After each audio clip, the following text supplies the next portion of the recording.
एक बार हिमालय पर्वत पर कैलाश धाम में भगवान शिव बैठे हुए थे, जो ध्यान मग्न थे। तब उसी समय माता पार्वती जी वहां पहुंची और भगवान की स्तुति करने लगी।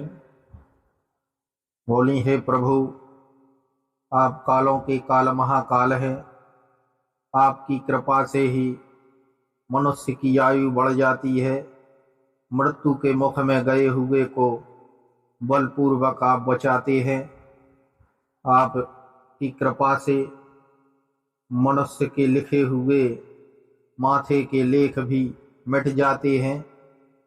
आपकी सेवा करने वाला सदैव सुख की प्राप्ति करता है। इस प्रकार से जब माता पार्वती जी ने भगवान भोलेनाथ की स्तुति की तो भगवान प्रसन्न हो गए और बोले कि देवी, आपके मन में क्या विचार है? कौन सा विषय आपको बार बार परेशान कर रहा है? उस बात को खुल करके बताइए। तब देवी पार्वती बोली कि हे प्रभु, इस सृष्टि के संहार करता आप हैं और संहार क्रिया का आपसे ज़्यादा किसी को ज्ञान नहीं है। मेरे मन में एक ही अभिलाषा आती है कि लोग देवी और देवताओं के नाम से निरीह और मूक पशुओं की बलि देते हैं। इस प्रकार का कर्म करने वाले व्यक्ति को कौन सा पाप भोगना पड़ता है? कृपया इसकी जानकारी मुझे देने का कष्ट करें। तब भगवान हंस कर के बोले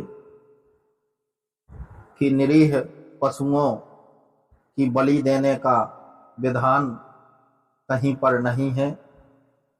हमारे शरीर में जो काम, क्रोध, लोभ, मोह, मद, मात्सर्य 6 प्रकार के पशु हैं, इनको त्याग कर अर्थात इनकी बलि देकर ही भगवान की जो पूजा करता है, उनकी आराधना करता है, उनकी साधना करता है, उनका जाप करता है, तो ईश्वर की कृपा उसके ऊपर होती है और वह सदैव प्रसन्न रहता है।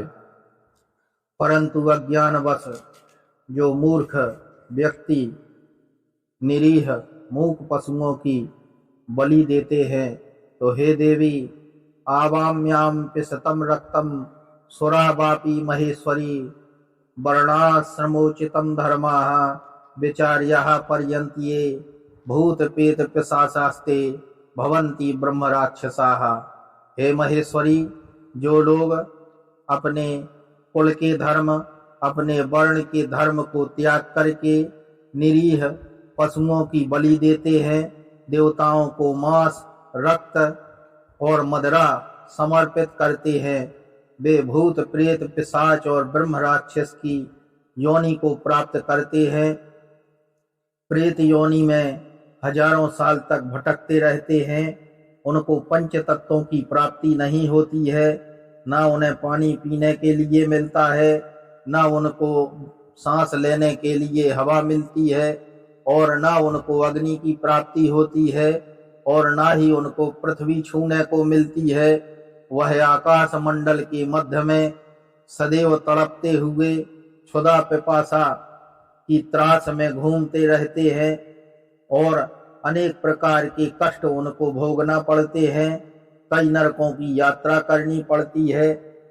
तो इस प्रकार अज्ञान पूर्वक जो कार्य करते हैं, उनको निश्चित रूप से कष्ट की प्राप्ति होती है। इस प्रकार के शिव के वचन सुन करके माता पार्वती जी कहती हैं कि हे प्रभु, यही मेरे मन में विचार था कि निरीह पशुओं की बलि से क्या लाभ है, और इनको अज्ञानवश ही मनुष्य निर्दोष प्राणियों की भगवान की पूजा के नाम से बलि चढ़ाते हैं, जो सर्वथा अनुचित है। तो इसी प्रकार से ज्ञानवर्धक जानकारी के लिए आप द शक्ति चैनल से जुड़े रहें तथा इसे सब्सक्राइब करें, जिससे आगे की कथाओं का लाभ आपको प्राप्त हो सके।